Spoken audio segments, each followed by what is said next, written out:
Le chapitre 2 porte sur les molécules et les solutions. Dans cette vidéo, nous allons parler des ions. Nous allons voir comment identifier la charge d'un ion, notamment. Qu'est-ce qu'une molécule?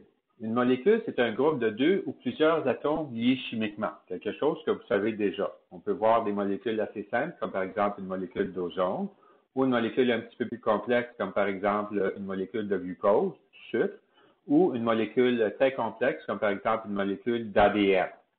Alors, pourquoi est-ce que les différents atomes se lient ensemble pour former des molécules? Bien, c'est que les atomes se lient chimiquement parce qu'elles veulent échanger ou partager un ou plusieurs électrons.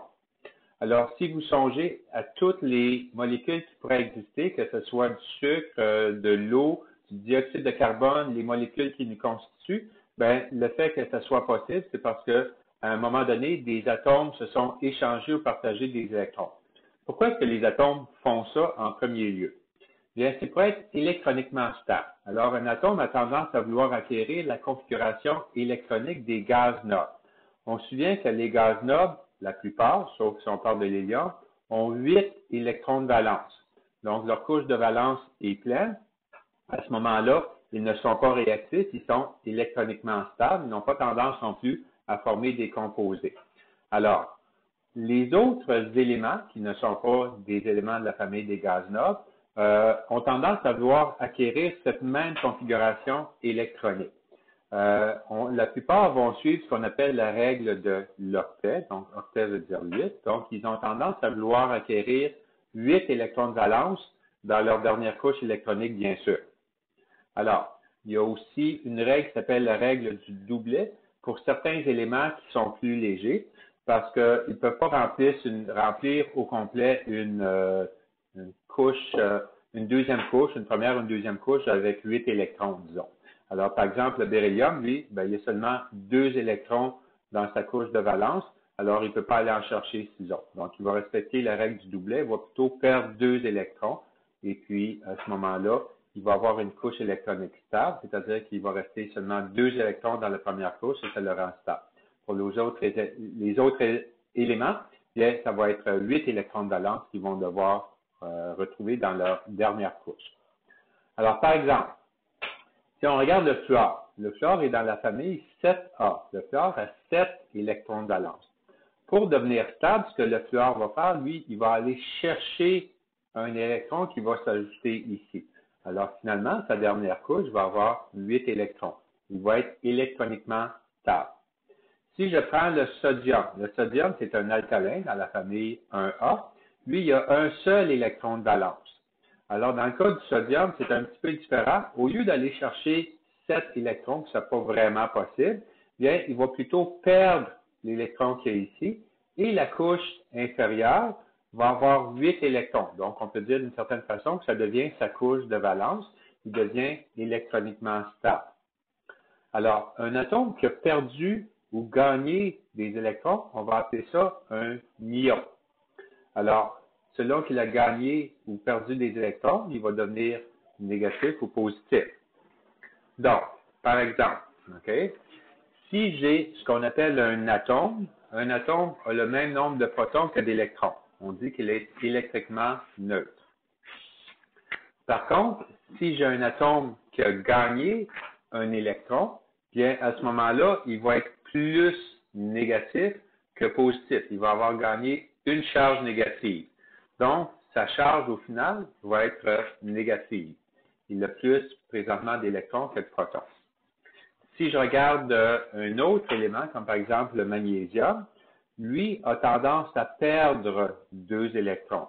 Donc, s'il perd 2 électrons, il reste avec un déficit d'électrons et un surplus de protons. Donc, il devient plus positif, il a plus de charge positive que de charge négative. Donc, sa charge va être positive.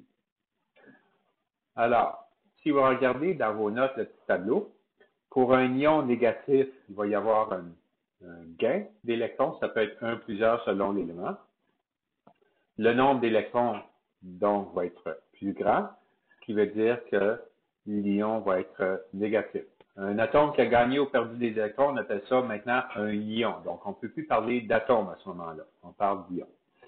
si il perd des électrons, l'atome, et à ce moment-là, le nombre d'électrons par rapport au nombre de protons va être moins grand, donc il va devenir positif. Lorsqu'un ion se forme, ce sont toujours des électrons qui sont ajoutés ou perdus. Un atome ne peut pas normalement perdre des protons ou gagner des protons. Okay? Si un élément gagnait des protons, ce ne serait plus la même sorte d'élément. Donc, on parle toujours de gain ou de perte d'électrons ici. Donc, les métaux, eux, ont tendance à perdre des électrons. Les non-métaux ont tendance à gagner des électrons. Alors, par exemple, si je regarde la famille 1A, comme par exemple les alcalins, comme le sodium, le potassium, ben, ils ont tendance à gagner un électron. La famille 2A, les atomes ont 2 électrons de valence, ils ont tendance à en perdre 2. Ici, la famille 3A a tendance à perdre 3 électrons. J'ai bien dû perdre ici, n'est-ce pas? Donc, perd un électron, 2, 3. La famille 4A, il peut gagner ou perdre des électrons. C'est selon le cas, selon le type de réaction chimique. Alors, on ne rentrera pas dans des cas où on a un élément de la famille 4A pour déterminer si c'est un ion positif ou négatif. La famille 8A ont 8 électrons de valence. Alors, pour devenir stable, bien, il faut qu'il gagne 3 électrons. 5 plus 3, ça fait 8. La famille 6A, ils ont 6 électrons de valence, donc ils ont tendance à en gagner 2 pour que ça fasse 8. Et la famille 7A, 7 électrons de valence, donc on en ajoute 1. Et donc, ils deviennent stables avec 8 électrons, donc ils ont gagné 1 électron. Les éléments de la famille 8A ont déjà 8 électrons de valence, donc ils n'ont pas tendance à gagner ni perdre des électrons. Les lions, bien sûr, il y a 2 électrons de valence, alors on n'ira pas plus loin pour les lions. Donc, des exemples ici, ben, par exemple, le lithium, ça va être Li+. Notez qu'ici, la charge est positive, donc on a juste un petit plus. Ici, le beryllium, il a perdu 2 électrons, donc il devient plus positif de 2. Donc, on va mettre un 2 plus en exposant. Ici, on ne met pas un plus. Si on voit un plus, ben, de toute évidence, il y en a un. Et ainsi de suite pour les autres. Des éléments qui sont dans la famille 5A ont tendance à gagner 3 électrons, donc ils deviennent plus négatifs de 3, donc 3 moins. Ici, 2 moins, et ici, moins tout simplement. On ne met pas le 1, tout simplement moins. Ouais. Comme j'ai dit, les éléments de la famille 4A peuvent gagner ou perdre. Alors, à ce moment-là, il n'y a pas de questions spécifiques qui sont posées ou je vous citerai si les électrons ont été gagnés ou perdus spécifiquement dans une situation donnée. Donc, vous devrez être capable de déterminer la charge d'un ion à partir du tableau périodique. Alors, dans le tableau périodique, on regarde les familles 1A, 2A, 3A, là, qui n'est pas représenté ici, jusqu'à 7A. D'accord? Les familles 1A, 2A et 3A, qui n'est pas, 3A, oui, qui n'est pas représenté ici. Alors, ces éléments-là sont des métaux, sauf pour l'hydrogène, qui est un cas particulier dont on ne tiendra pas compte. Mais tous les autres, ce sont des métaux. Les métaux ont tendance à perdre des électrons, donc ils deviennent plus positifs. Ils vont devenir plus positifs de 1, de 2, pour la famille 3A, de 3. Donc, ça fait un élément 3+. Les familles avec les lettres B, c'est une situation différente parce qu'on parle toujours de niveau énergétique, ainsi de suite. Donc, on ne rentrera pas dans des questions de quel est l'ion d'un élément d'une famille 3B ou 4B ou ainsi de suite. Donc, ce sont toujours des éléments avec les familles 1A jusqu'à 7A ou disons 8A. Si c'est 5A, donc par exemple le phosphore, lui a 5 électrons de valence. Pour avoir 8, il va en gagner 3, donc ça va devenir du P3-. Et ainsi de suite pour les autres. 8A, il n'y aurait aucun changement, donc ça ne forme pas d'ion. Alors, voyons des petits exemples ici. Okay? Par exemple, le calcium, bien, le calcium est dans la famille 2A. Alors, la famille 2A. Si je regarde ici, on va dire que c'est le symbole de l'élément. Le calcium, quand il forme un ion, puisqu'il perd 2 électrons, il va devenir plus positif. Alors, ça va devenir du calcium 2+. Alors, ici, j'ai la formule de l'élément. Ici, j'ai la formule de l'ion de calcium. Même chose pour le chlore. Le chlore, lui, c'est la famille 7A. Pour en avoir 8, il doit en gagner moins. Alors, l'atome de chlore, c'est Cl. L'ion de chlore, c'est Cl-.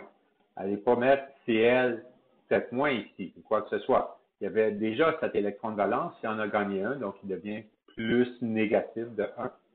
Le phosphore ici, l'atome de phosphore dans la famille 5A, bien ici, ça devient du P3-. Alors ça, ce sont des exemples d'ions et à partir du tableau périodique que vous allez avoir à votre disposition, par exemple, si vous faites une évaluation ou un quiz, bien, vous allez devoir être capable d'utiliser le numéro de la famille pour déterminer la charge de l'ion. Pour les élèves qui sont en STE, il y a ce qu'on appelle des ions polyatomiques. Alors, des ions polyatomiques, ce sont des groupes d'atomes qui, ensemble, agissent comme un ion. C'est-à-dire qu'ensemble, ils ont comme une charge positive ou négative de 1 ou de 2 ou parfois de 3. Alors, ces ions-là rentrent dans plusieurs composés, notamment des sels, des acides et des bases, ainsi de suite.